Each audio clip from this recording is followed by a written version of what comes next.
these groups and these revolutions, how they contributed to the worldview of modern humanity, specifically in Europe. By the way, this would be a fine point to note something that many people, I mean, it's not too politically correct, but still, it should be said. Judaism is generally speaking, at least Judaism as we know it today, is generally speaking a European phenomenon. Now, let me explain because today most of the Jews do not live in Europe, not even by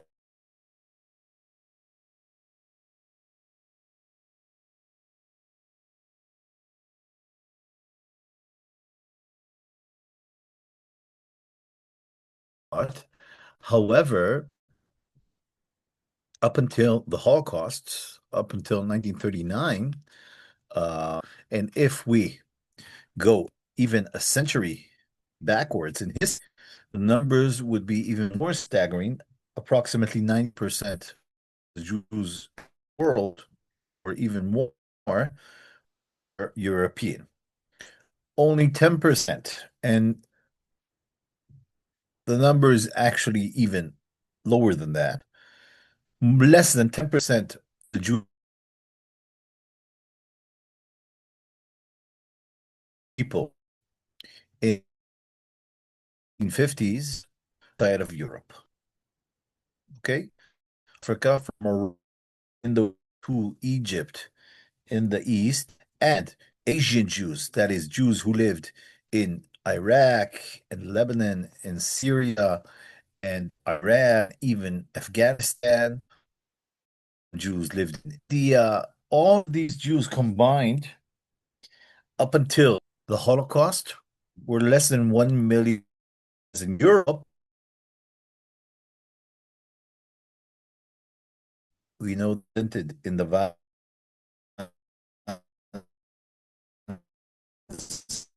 in 1941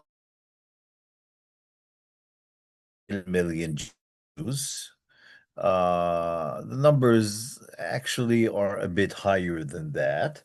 So generally speaking, the Jews cost lived outside of Europe. You had in the United States, but that, of course, was part of the 20th century. All of the Jewish migration to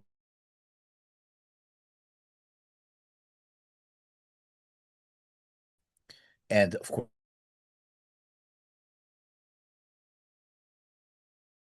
problem with the internet connection. Can you hear me now? Because I saw, yeah, yeah, okay. I'm working on it, Vladi. Thank you. Uh, is it okay now? Sounds better. Okay, I'll check if I can work on this a bit. Just a moment.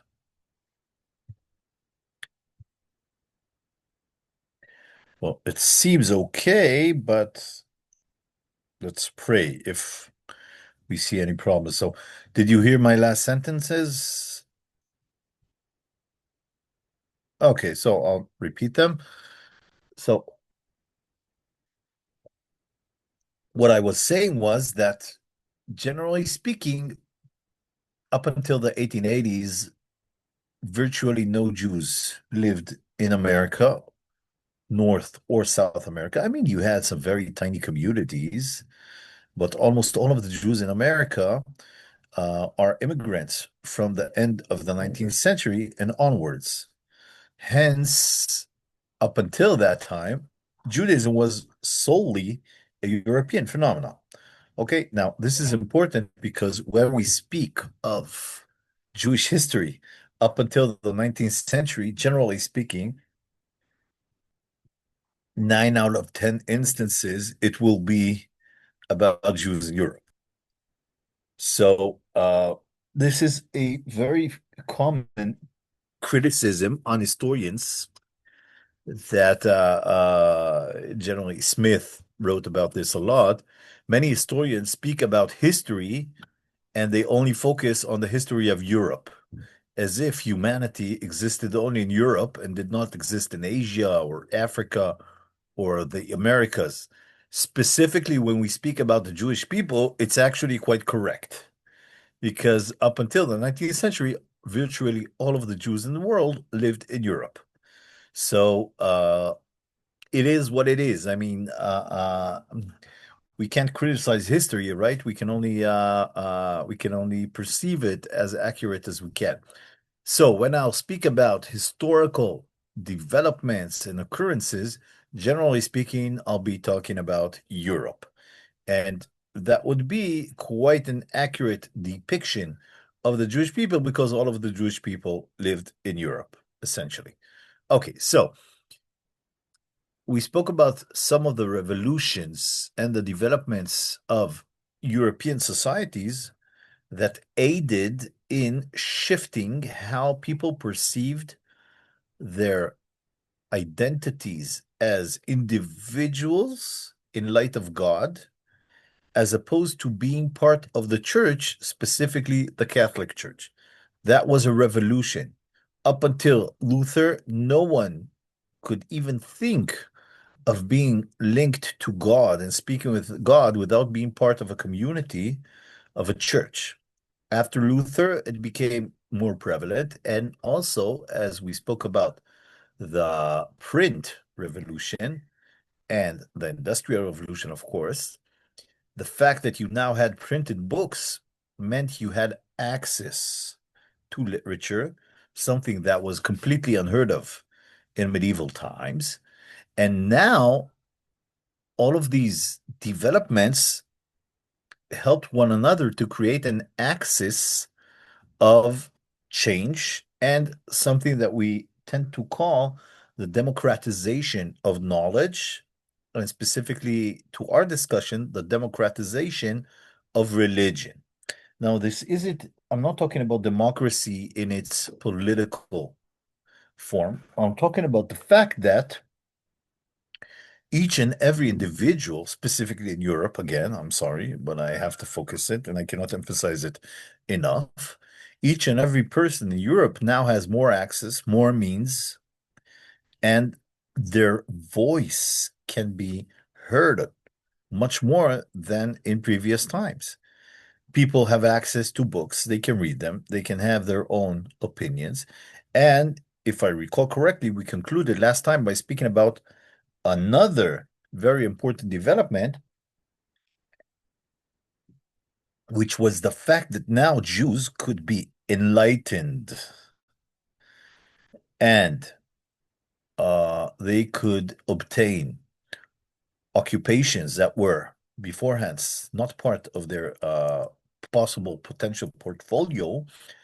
And this also helped in change and shift the hierarchy within the Jewish community, because up until that point, the hierarchy was quite clear in favor of the rabbis and the intellectuals. They were the people who, or which, whom their mind and their opinions mattered, whereas all of the others were ignorant peasants. But the moment people could be doctors, could be lawyers, could be accountants, eventually they could be also politicians, and concurrently they can now make some more money because as a peasant, the possibility of earning a living which can make you something like a middle class or even a higher class in society was, of course, unheard of. But now people could make money, could gain status, social status within the Jewish society and within the general society. This also meant that hierarchies shifted within the Jewish society, and now the rabbis were not the intellectuals or the only people that had any intellectual power, but they were some of many people who had these abilities. And many times the rabbis were actually quite ignorant when it came to questions of politics, questions of diplomacy, questions of reading forms and bureaucracy. Now people tended to actually consult with people who were not rabbis but had the proper education to allow them to gain status and to allow them to make sense of what the state wants from them and how should they should purchase their house and how when some anti-Semite has some bad ideas regarding the Jews, who will they now send to the ministers and to the monarchy in order to prevent this disaster? Will they send the rabbis? Of course not, because the rabbis look like the stereotype of a Jew. You will send someone who is Jewish, but who knows the language, knows how to speak in front of kings and high clerics. You will send those people. So, as I said, the hierarchy began to shift, and we saw some tectonic changes. Now, I think I began speaking about the tolerance patent by Joseph II. Did I mention it? No. Okay. So, two very important contributors to the Enlightenment in the end of the 18th century were Ferdinand from Prussia and Joseph II, or Joseph II from Austro-Hungary. I'll start with Joseph II because he really had an impact on what we nowadays consider orthodoxy. Uh, just a moment, I have to take care.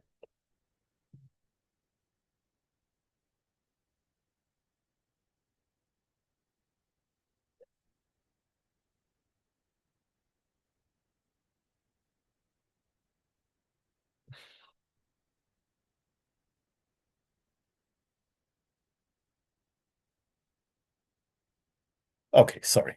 Sorry about that. Okay, so you can all go, you know what? Maybe you should. Let's They always talk with us about the importance of using media and using enhanced pedagogical capabilities. So here you will have a chance to see me being a good educator, okay? Which is, yeah, why don't you do some of the job?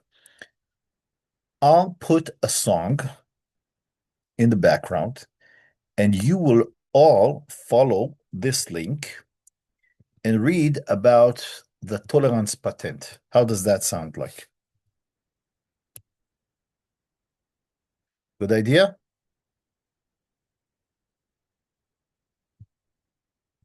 You're so quiet. The sound of silence. Here, I'm writing this down. There you go. Okay. Patent of Toleration, or as it is called in German, the Toleranzpatent. In the meantime, while you're reading, I'll put you some background music. Does anyone have any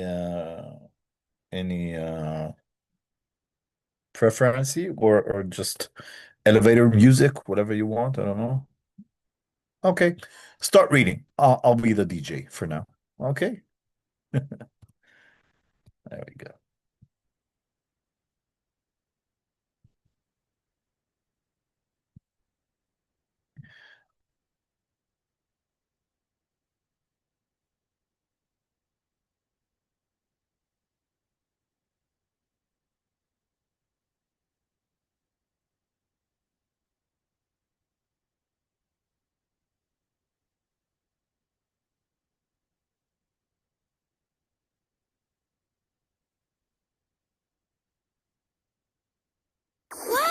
עכשיו במקדונלדס, חיות המחמד המעופפות של אדופט-מי הגיעו לארוחות הילדים. מבצעי נובמבר בייס, מערכות הרחצה מבית לוגנו ב-349 Sorry שקלים. about these commercials. There we go.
Okay.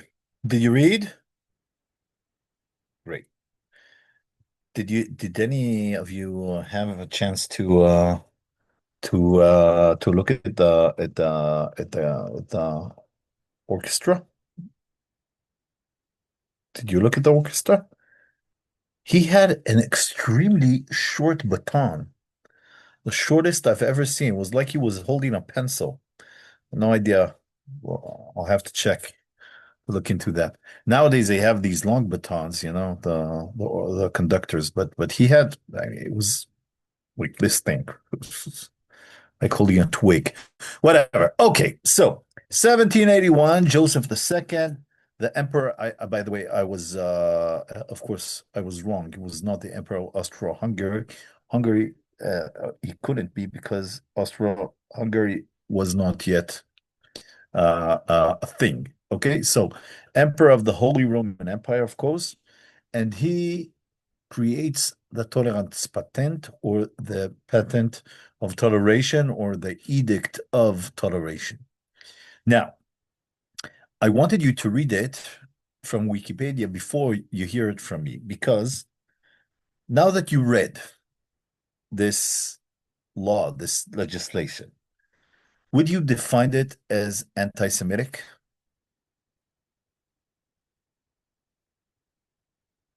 Go ahead. Explain. I don't know about anti-Semitic, but I'd say anti-Jewish, yeah. Why would you define it anti-Jewish?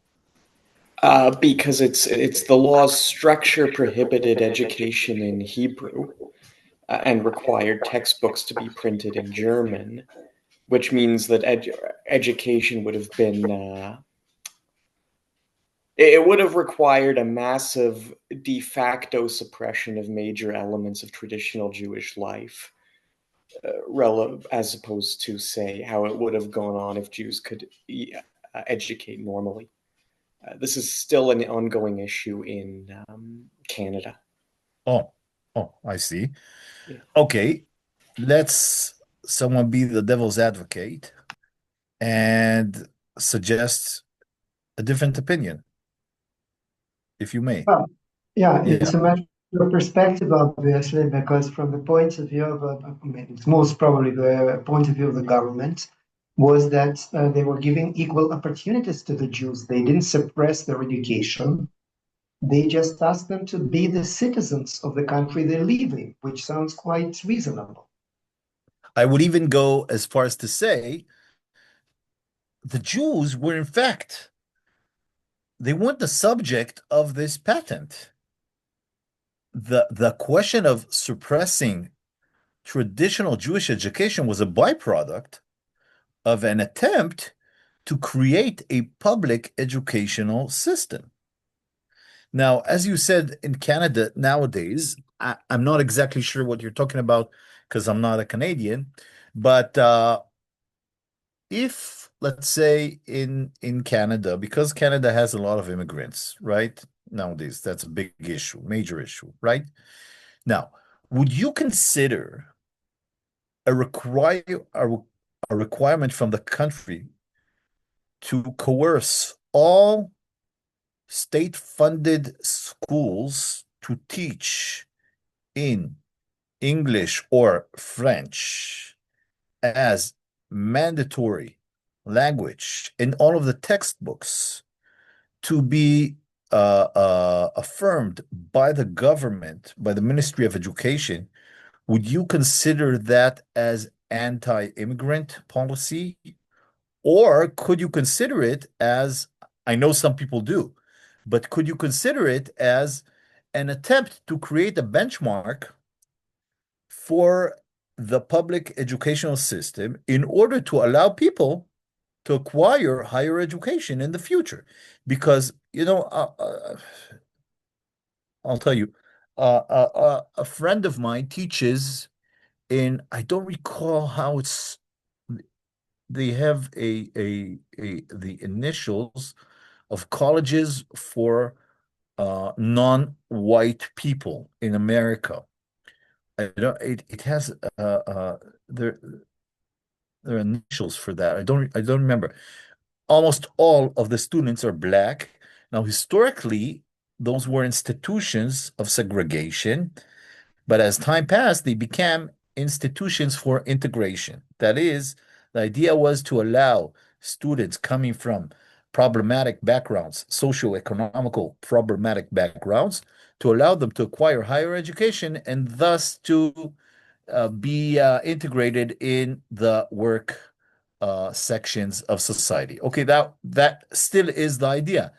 The United States still has some institutions, a lot, by the way, not even dozens. I'm talking about hundreds of colleges which are solely focused and targeting Black students as a mission. Okay, now a friend of mine works in such a college, and he told me, and by the way, I was shocked when he told me that because many people tend to, and I'm not going into politics here, believe me, I have no intention to go into politics, but Israel is sometimes accused of apartheid, okay, of degrading minorities. I'm not going into that. It's a lie, but I'm not going into the politics of it. But I will say the following. Israel also has colleges which major which of which some will be of a higher percentage of non-Jews and some will be of higher percentage of Jews. However, and this is very important, this is a difference I want to talk about. Generally speaking, the studies are they have these, I mean, all institutions, all higher education institutions in Israel are governed by the government, by the Ministry of Education, and you can't just give diplomas to everyone, and you can't have diplomas that are not affirmed by the government to a college that targets specific minorities. Moreover, all of the universities in Israel integrate Jews and non-Jews alike. I have many students who are not Jewish, and I have had throughout the years many students who are not Jewish, and no one gets any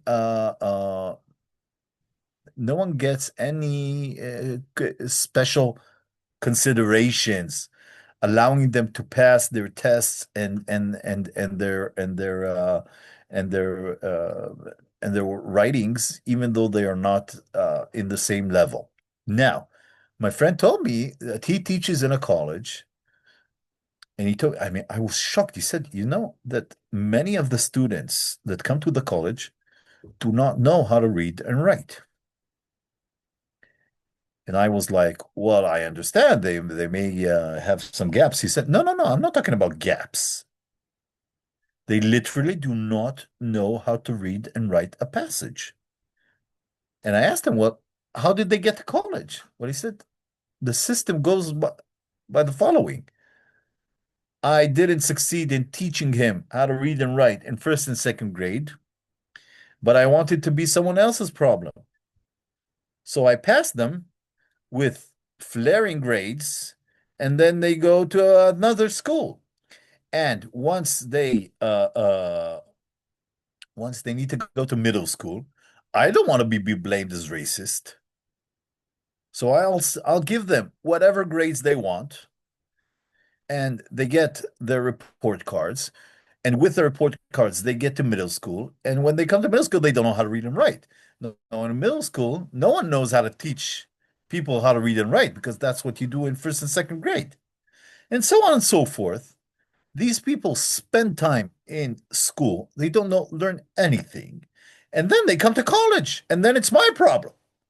And he said, listen, the problem is I need to get people a diploma in order for them to be part of the working class.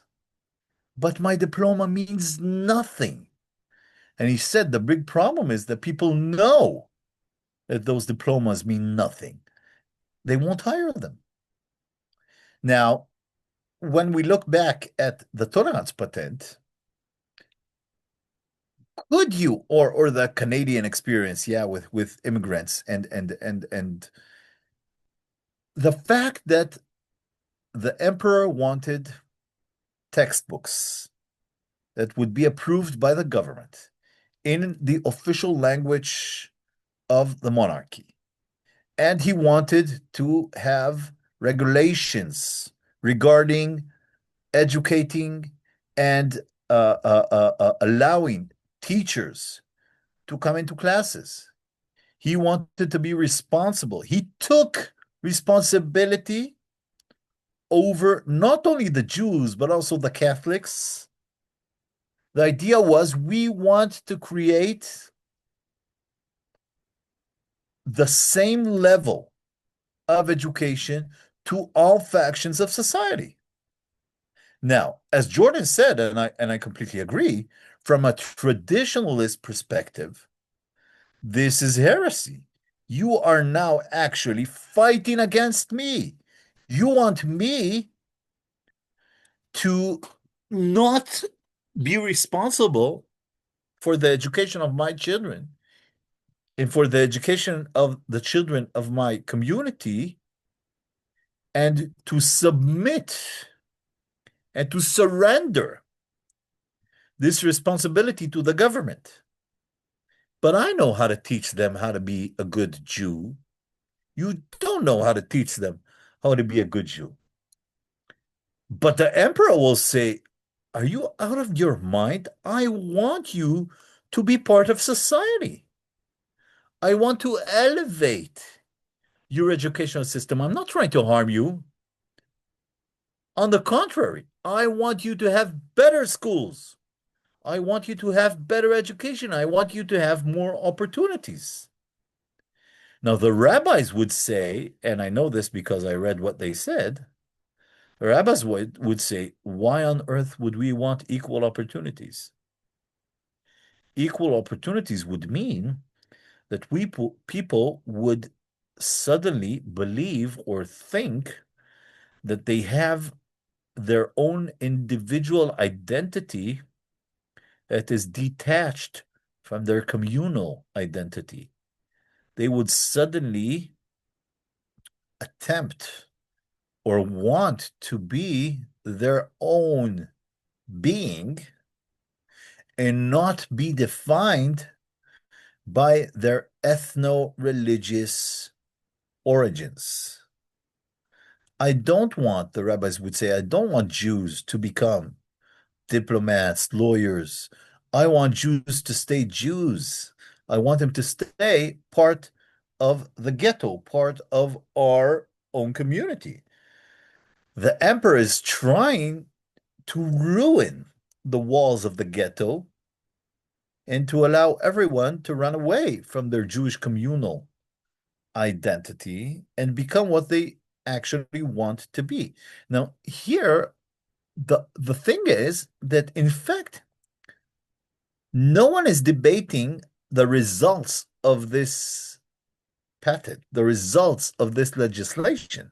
Everyone agrees. The question is if it's good or not good. So while some people will accuse the emperor of being an anti-Semite, and in fact of being completely unliberal and intolerant, because he does not tolerate my way of life. Whereas the emperor would be even shocked to hear such criticism, because what he actually wanted to do, and by the way, I think he was a good guy. I mean, his intentions were completely hyper modern in the standards of the 18th century Europe.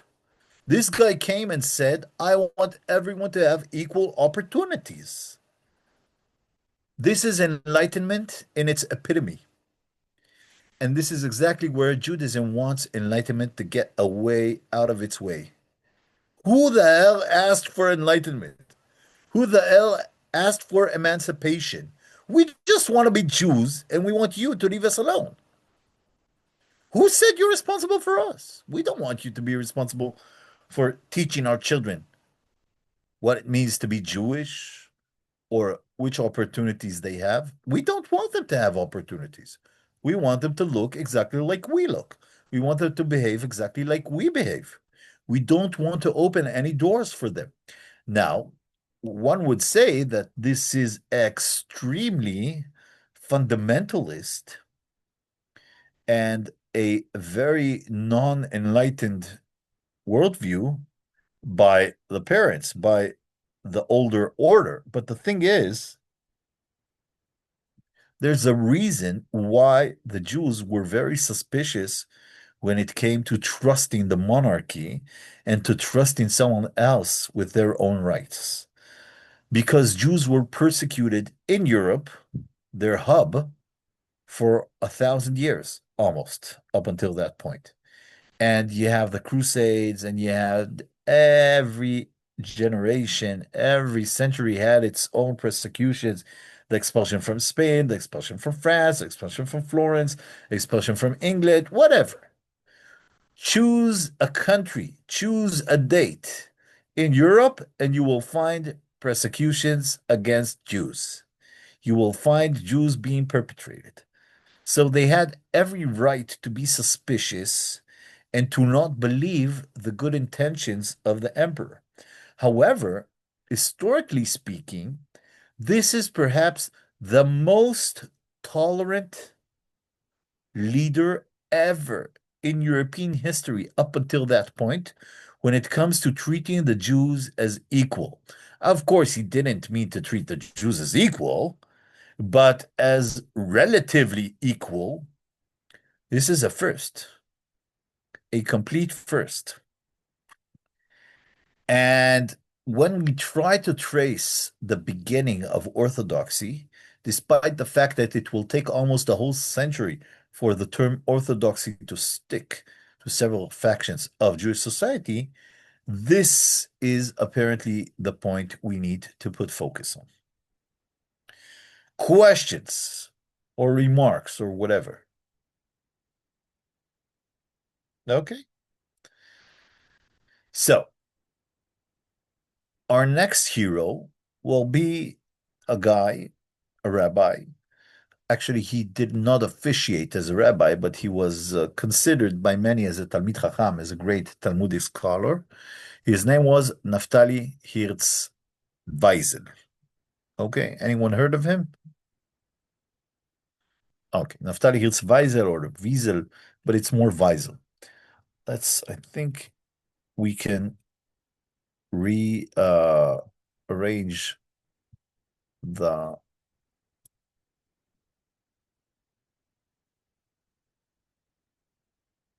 just a moment. Okay, there we go. Again, we'll do the same drill. I'll send you the Wikipedia page. You just go through it, and I'll put some music in the background. How's that? Okay, did you get the link? Wonderful. Specifically, put focus on the tolerance patent debates. Okay, I'll put a song here. Just a moment.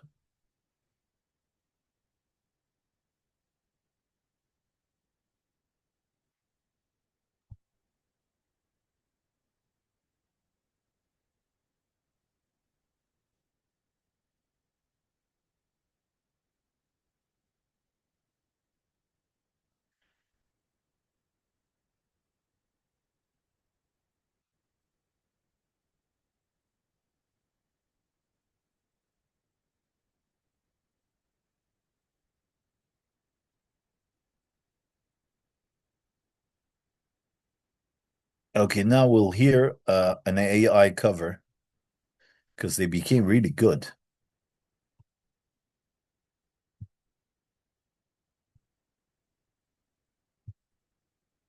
What happens if my dad starts Tai Chi tomorrow? How old is your father? He is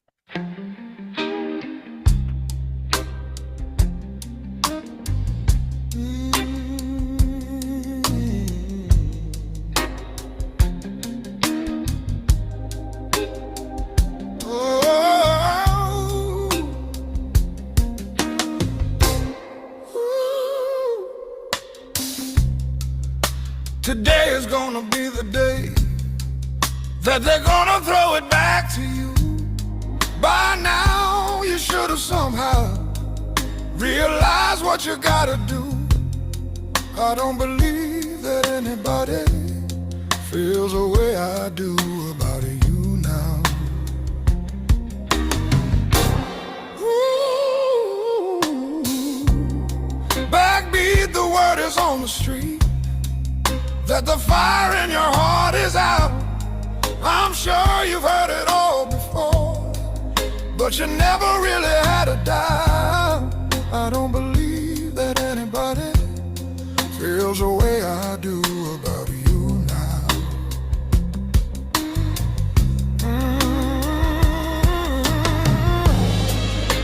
And all the roads we have to walk are winding, and all the lights that lead us there are blinding.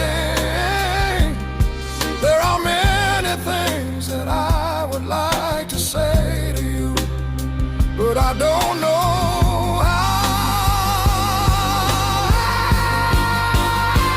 because maybe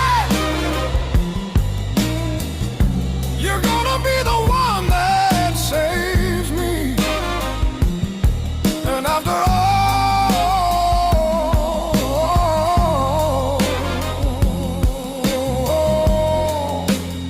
you're my wonderwall. Ooh, today was gonna be the day, but they'll never throw it back to you. By now you should have somehow realized what you're not to do. I don't believe that anybody feels the way I do about you now.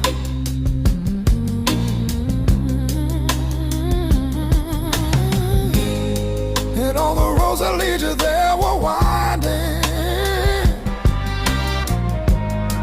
and all the lights that light the way are blinding. There are many things that I would like to say to you, but I don't know how, because maybe, oh, you're gonna be the one that saves me. Oh, and after all, you're my wonderwall. I said maybe, oh, you're gonna be the one that saves me. Oh, and after all, you're my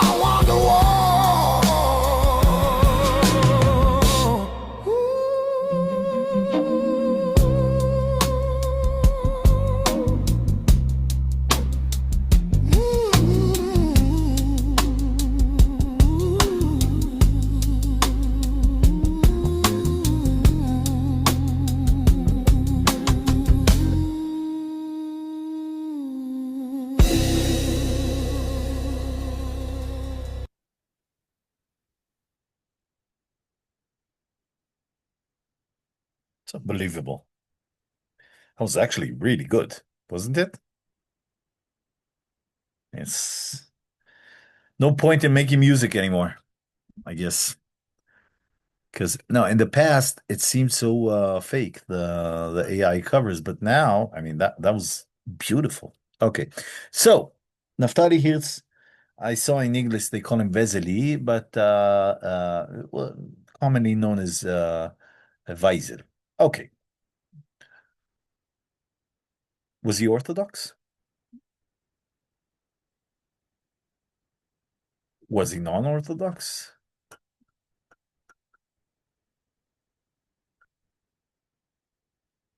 Come on. What if which congregation would he belong to today,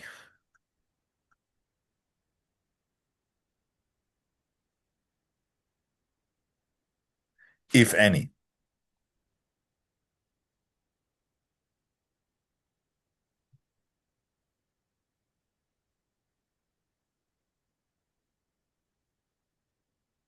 Yeah.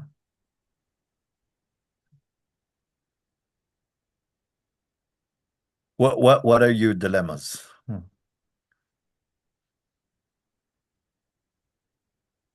Some sort of kippah sruga. Kippa Sruga. Okay, modern Orthodox. Yeah, looks like. Because Okay. he published books, he published commentaries. He was an Orthodox in a sense, but he wanted a modern way of life. So Okay. Yet some considered him as heretic. Not even non-Orthodox, but some people even considered him as heretic. He was in a great debate with some of the greatest rabbinic leaders of his time. His booklet, Divrei Shalom Ve'emet, had an enormous impact. Did you read about it? yeah, Okay. Now, you know what? I'll just upload it so you can see it here. Not upload, no, just a moment. Let me show you. There we go.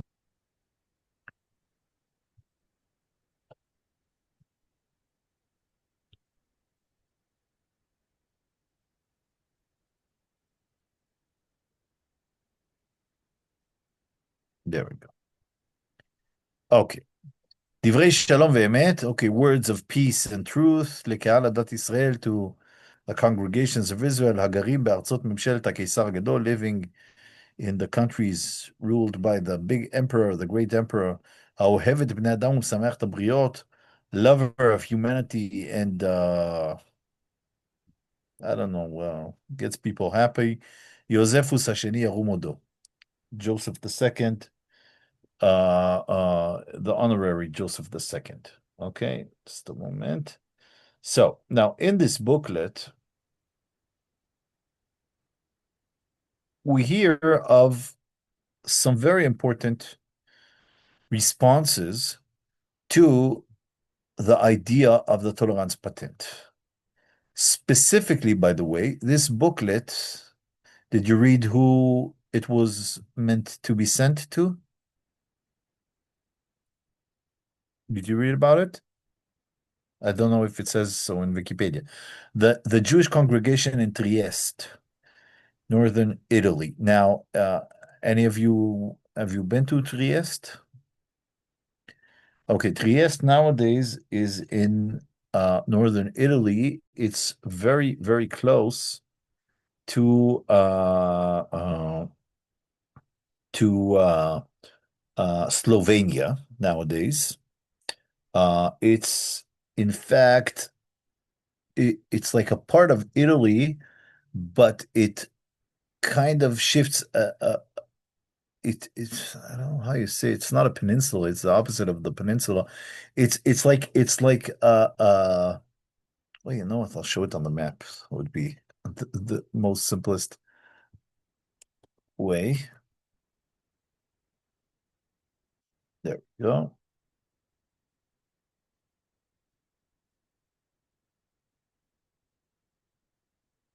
Okay, now historically speaking,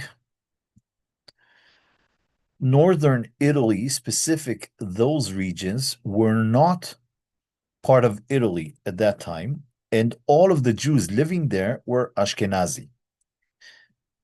Even today, when you go to here, you can see Trieste is right here. You see, it's like in the middle of Slovenia. It's quite easy to see that, in fact, Trieste shouldn't be a part of Italy. Okay, you see what I'm talking about?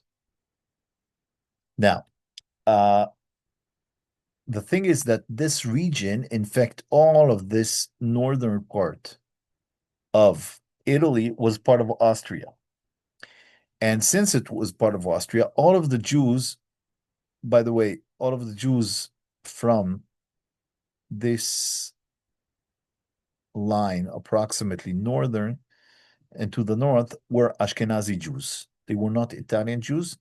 They spoke German and they were of Ashkenazi origins up until, by the way, they prayed Ashkenazi Nusach. They prayed according to the Ashkenazi minhagim, the Ashkenazi traditions, up until the Second World War.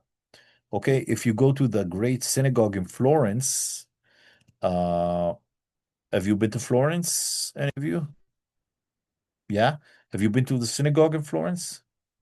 The Great Synagogue in Florence, by the way, one of the largest in Europe, enormous, very, very beautiful, is a completely Ashkenazi synagogue. And I'll show you some pictures so you can see in your own eyes.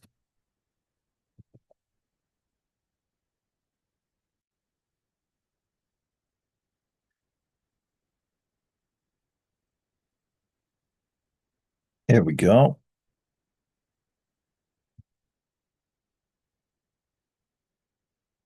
Here, this is a great example. This does not look like a Sephardic synagogue. It is a completely Ashkenazic synagogue. No, it's not a good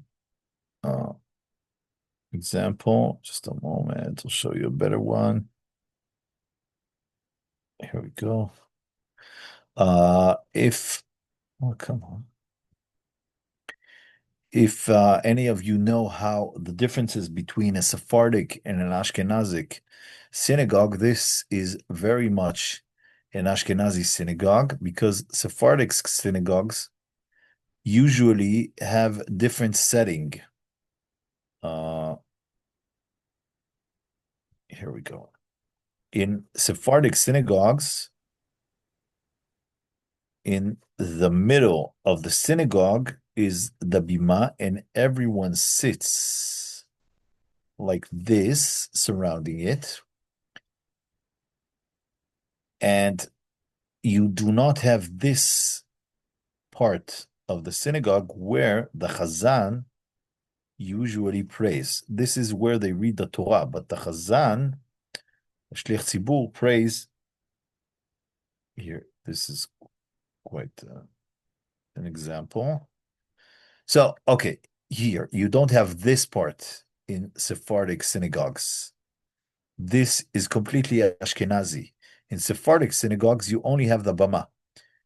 And here, it is quite evident that the Chazan prays from this point. This is where you read the Torah, but this is where the Chazan stands.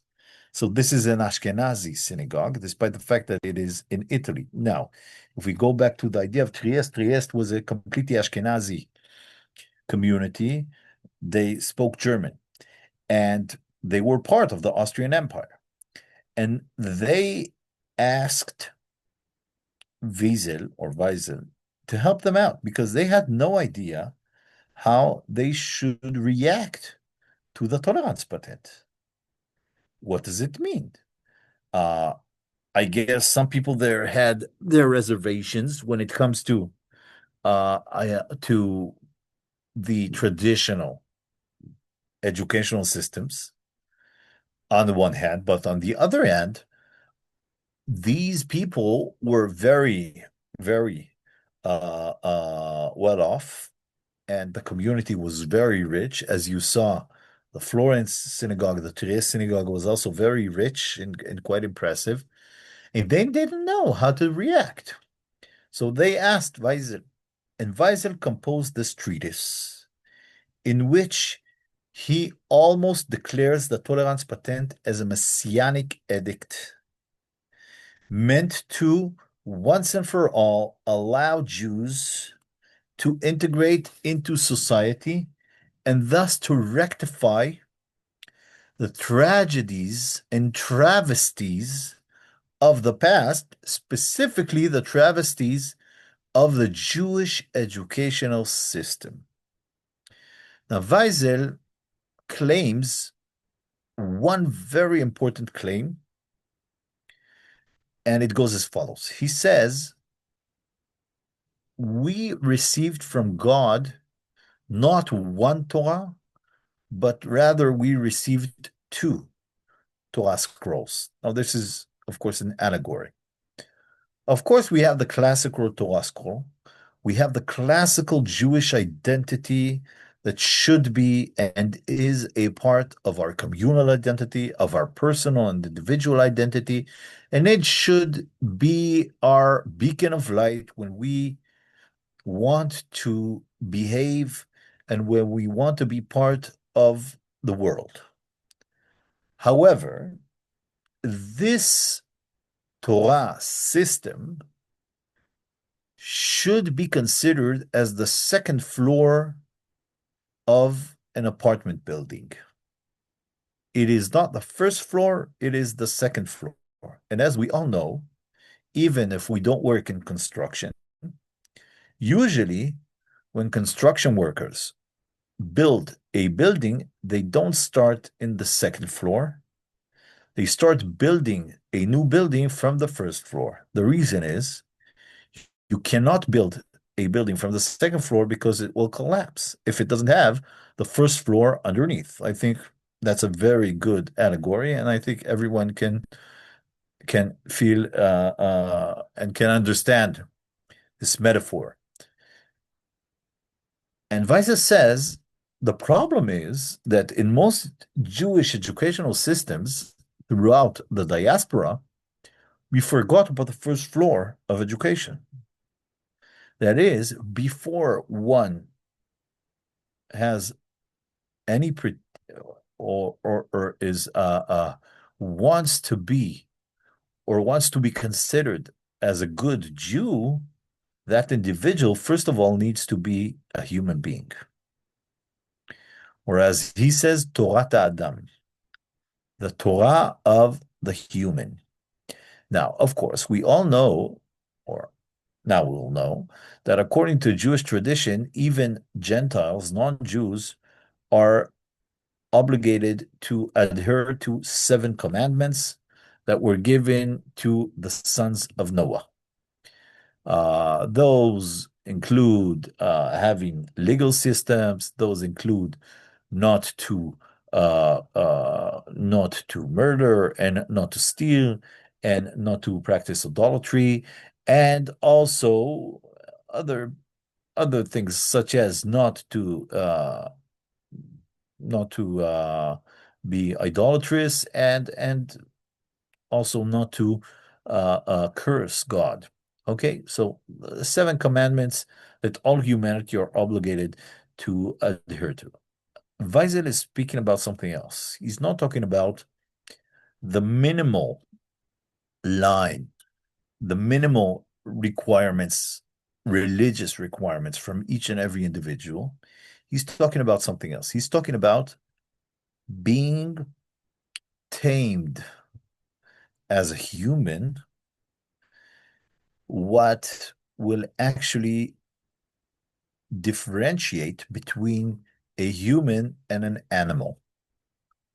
What differentiates humans and animals? A lot of things, some of which are inherent, such as the ability to walk on two, such as having some intellectual capabilities that most animals do not have, such as the ability to speak and to create languages and other intellectual capabilities. But there is also a cultural difference between humanity and the animal world. Those would be what we nowadays would consider practices of being sensitive and moral and being part of a community, or what Aristotle coined zoopolitikon, the human as a political animal, that is a being that lives in relationship with its neighbors, with the others. And as opposed to wolves, wolves live in packs, right? But when wolves live in packs, they do so because it is their interest and it is a reflective, it's a reflex. It's not something they choose. Wolves are born into packs and they live in packs. Humans can actually use their communal life to their advantage, but not only to their personal advantage, but actually in order to enhance and elaborate the capabilities of humanity in general. That is, some people are good at crafts, others are good at math, others will be good in poetry, others will be good in whatever, in science, engineering, so on and so forth. The fact that all of us live in big cities, that all of us communicate, that all of us allow other people to enjoy our talents, our capabilities, our crafts, that enhances the human society to levels that are completely devoid of any animal behavior in its raw sense. Okay, we do not live in packs, only gangs live in wolf-like packs.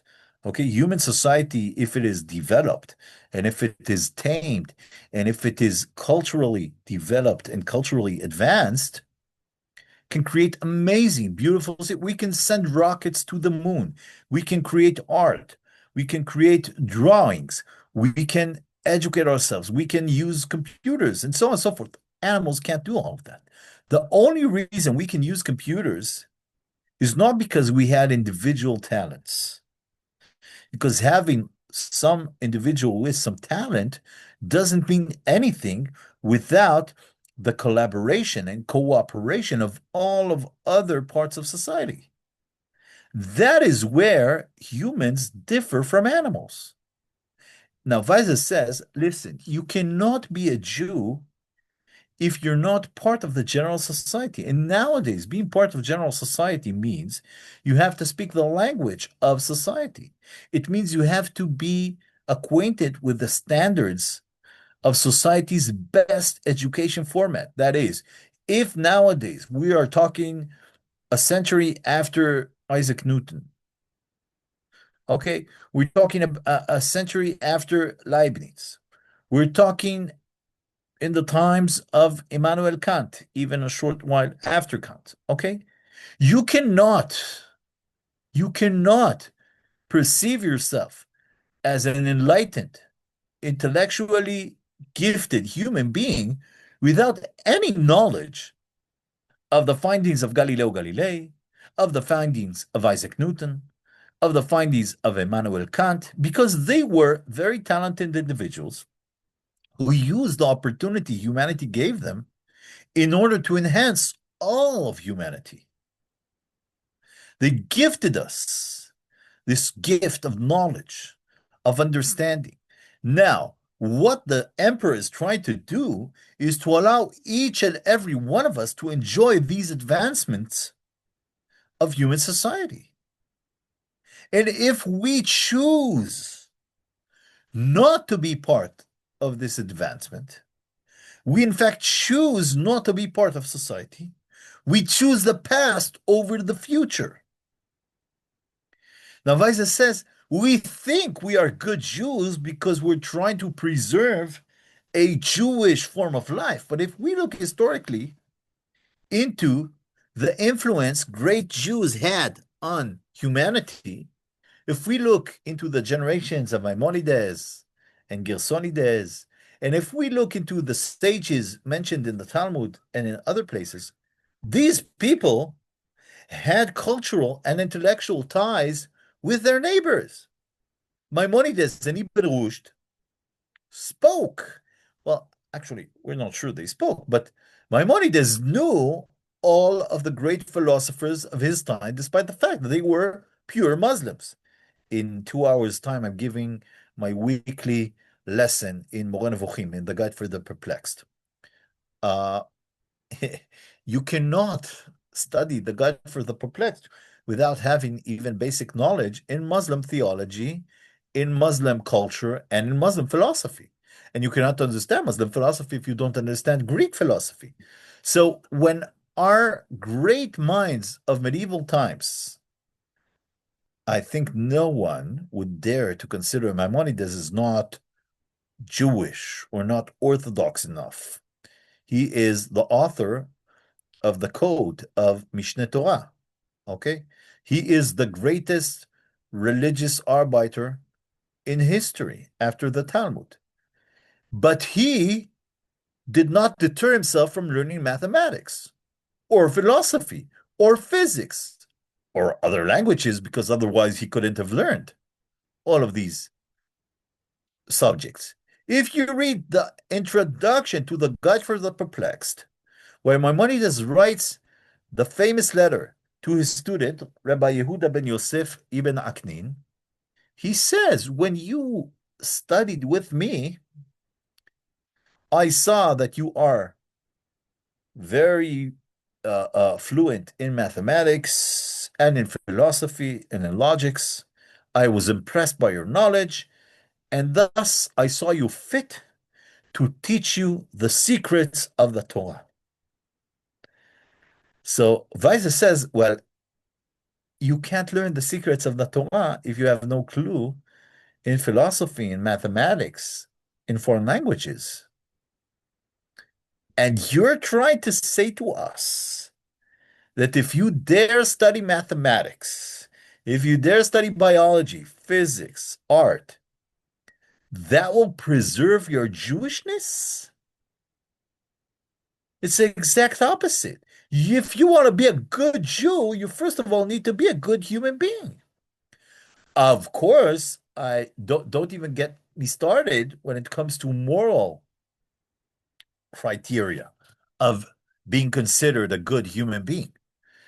And Weiser says, well, I'm not blaming us Jews as thieves or immoral behavior, but still we have standards nowadays within humanity, and we must adhere to these standards. We need to be part of society. Of course, no one says we can't pray.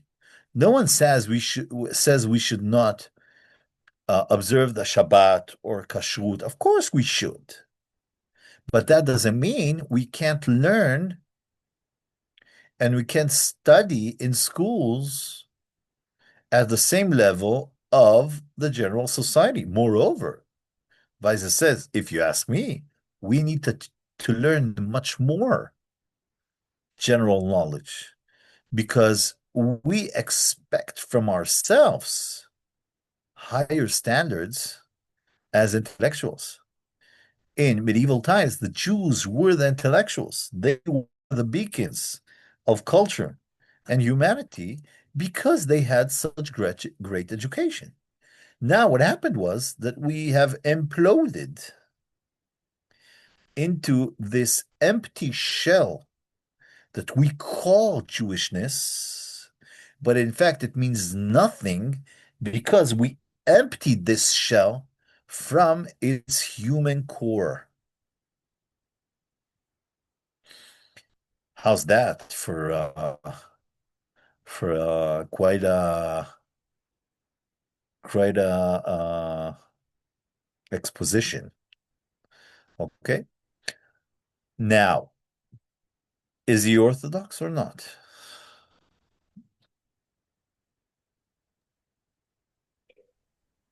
Could you remind the definition of Orthodox? I'm sorry? Could you please remind your definition of what is Orthodox? Oh, great. I'm asking you. Of course, that's a good question. What is an Orthodox? I'll rephrase my question. Is he a traditionalist? I think it's a difficult question because he probably believes that he is, because he appeals to the tradition to support his innovation. But he might really view himself as a traditionalist coming back, going back to the past in order to take the inspiration to the future. Yeah. Essentially, I think what he is doing actually is he's blaming his peers as reformists. The subtext of what he's saying is you've invented a distorted form of Judaism, and now you preach that this distorted form is the traditional form of Jewishness. However, historically speaking, your claims are completely not sound. They have nothing upon which to base themselves.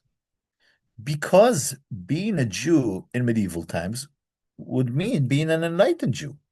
Whereas what you're trying to do is create a Jewish form of, I don't know how you define the opposite of enlightenment. I don't want to say dark, and but in fact, this is uh a very thin description of the Jewish way of life, and specifically of Jewish ways of education. You took only a very specific layer of historical Jewish education and you attempt to preserve it, but you're doing so even though you're giving up on very important layers of classical Jewish education. Okay, how would you respond to Weizsä's arguments? But do so in a critical manner. Okay, don't say, yay, clap your hands and say, yeah, I'm on Weizsä's team. No. I mean, he was very smart, of course, and he was an ideologue, but let's not miscalculate and misrepresent his opponents. Okay, they were also very smart people. And I think blaming them of distorting Judaism would be a far-fetched. Okay, these people were very capable and also ideologues. And how would you criticize Weizsä's arguments?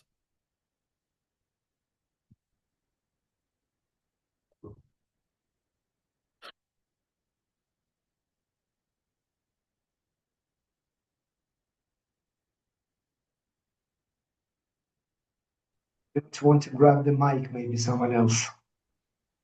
Sorry? I don't want to grab the microphone, maybe Oh, someone yeah, else yeah. would love to, yeah. As you can see, we're having a dogfight here on the mic. Yeah. Yeah. Jordan, come on.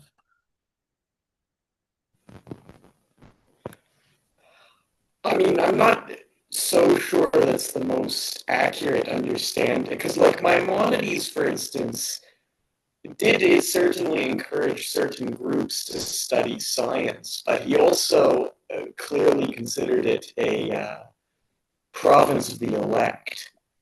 Right? It wasn't for him the integral aspect, at least for the masses, was the following and fundamentally it was the question of Jewish law. The claim that he would have seen scientific education as necessary to the average Jew is questionable, as far as I'm aware. I'm not an expert in Maimonides, but as nothing I've seen, he would incline me to the view that he sincerely, rabbis certainly, but the average Jew probably not. Okay, so what you, if I can paraphrase, what you're actually claiming is that the historical description or the narrative that Weizsä's is trying to build upon is in fact in itself a bit of a sketchy one because it's not like every generation in history had Jews studying in universities and being professors of astrophysics and then applied philosophy and so on and so forth. The general Jewish public was never, in fact, as enlightened as Weizsä's is trying to claim.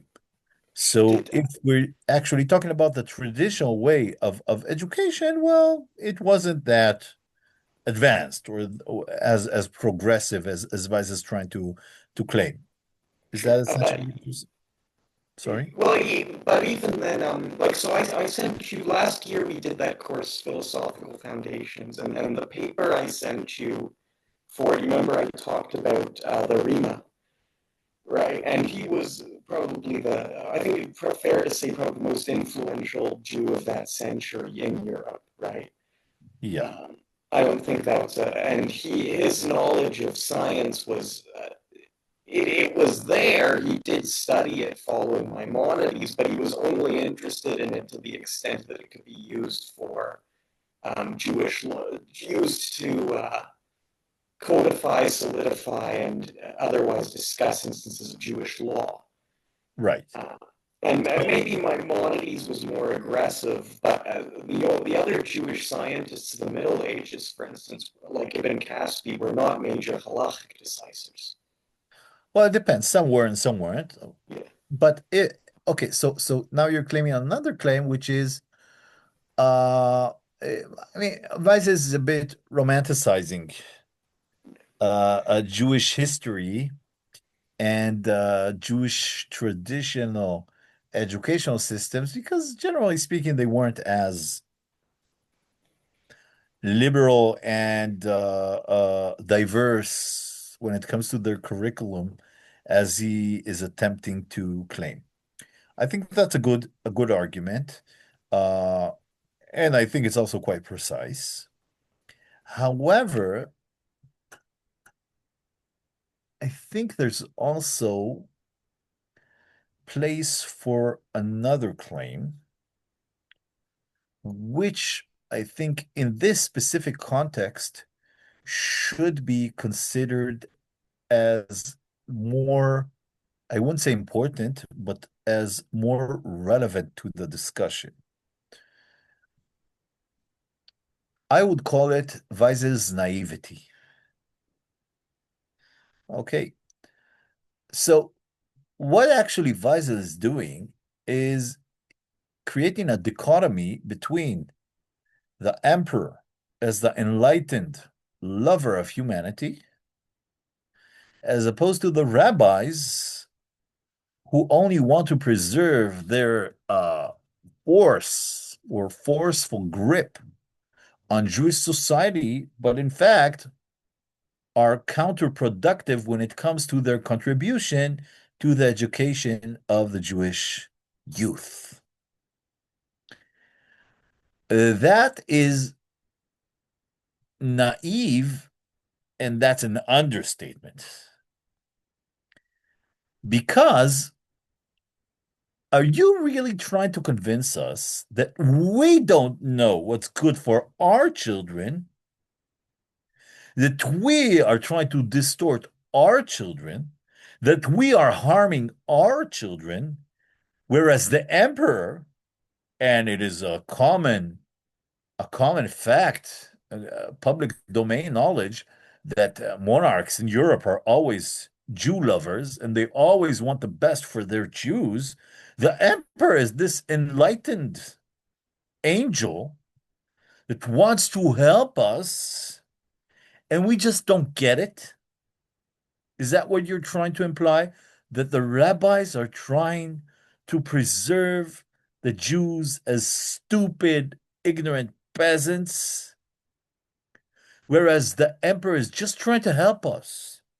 He just wants to assist us in our first steps into humanity. Well, there, there's a Yiddish phrase, it comes from Hebrew, and it says, Mochel Toivis, which means, well, thank you for the favors, but I'll pass. Okay, with all due respect to the emperor, this isn't the first emperor. This isn't the first monarch.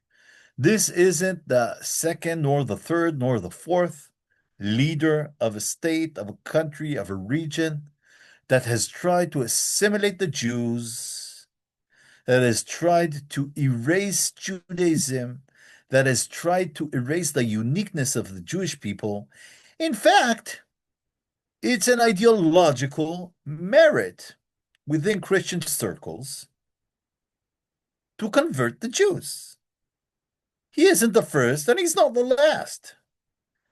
Christians have been trying to convert the Jews for 1800 years. And suddenly we're supposed to believe that now he comes with good intentions. He only wants the best for us. He only wants us to be just like everyone else. but we're not like everyone else. We've been there. We've done this. And we've paid the price. We suffered the consequences. Whenever Jews tried to assimilate, they were immediately attacked. And according to the rabbis' perspectives, we were also punished by God for trying to erase our Jewish identity and trying to look alike, to practice or to pretend that we are like our neighbors. We're not like our neighbors. We're very, very different. We have a specific spiritual mission. We have a specific national identity. The emperor is not coming with good intentions, even though he thinks he is. This is merely a new form of the old anti-Semitic perspective of Verus Israel, the Paulinian idea that the Jews as Israel are irrelevant anymore, and the church is the new Israel. Jews have nothing unique and special. They are the losers of the historical game of powers. And this is just the new way of convincing the Jews to surrender their own uniqueness, to surrender their own specialties and their own specific contributions to humanity. Now, it's not easy to pick sides here because the truth must be said, both sides have very good points. Okay, historically speaking, Jews had every reason to be suspicious, to say the least, when it comes to the intentions of the Christian monarchs and their plans for the Jewish question.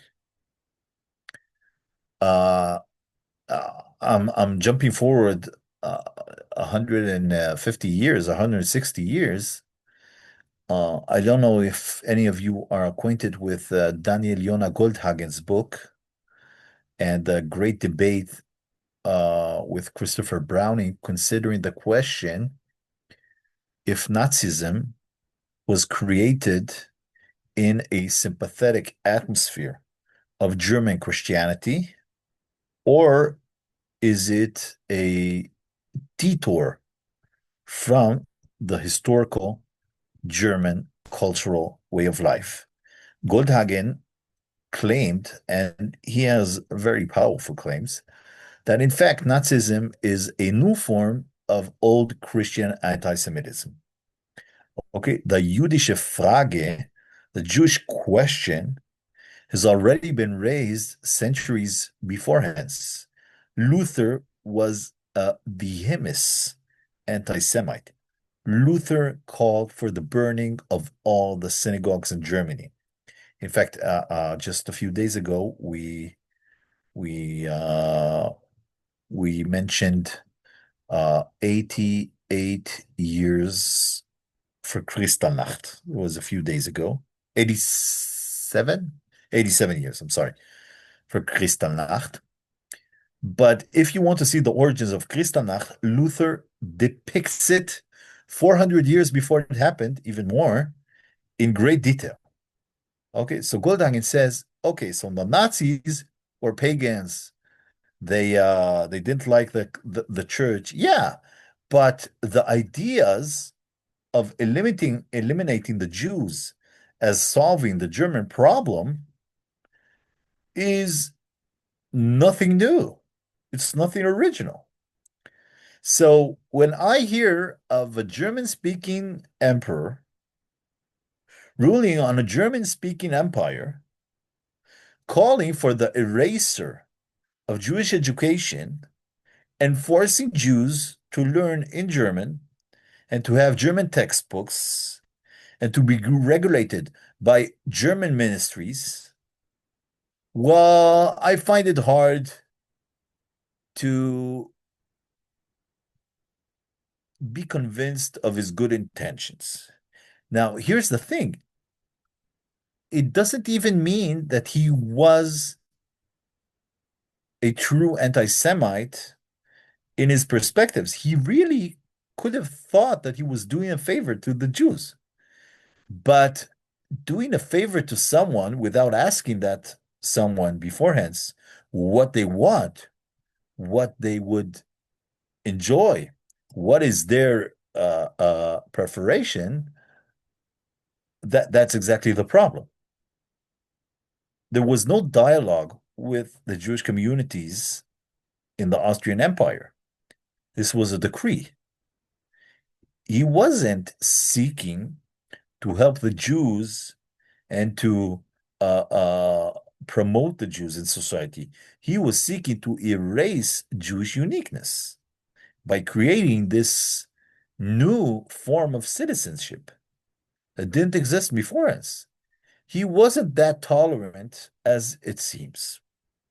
Now, of course, we're not going to solve this debate, okay? It's a question. And we have reason to believe that both ends believed very firmly in their arguments. What we do need to understand is this is the first time recorded in modern European history where we see a vocal debate within Jewish society regarding questions of integrating modernity into the Jewish educational system. From that point on, this debate will only be elaborated and will only become fiercer and more consequential. And as we'll see, even the cause of some schisms within Jewish society. Questions? Okay. So I thank you all, and we'll meet again next week. Be well, be safe. Bye-bye. Bye.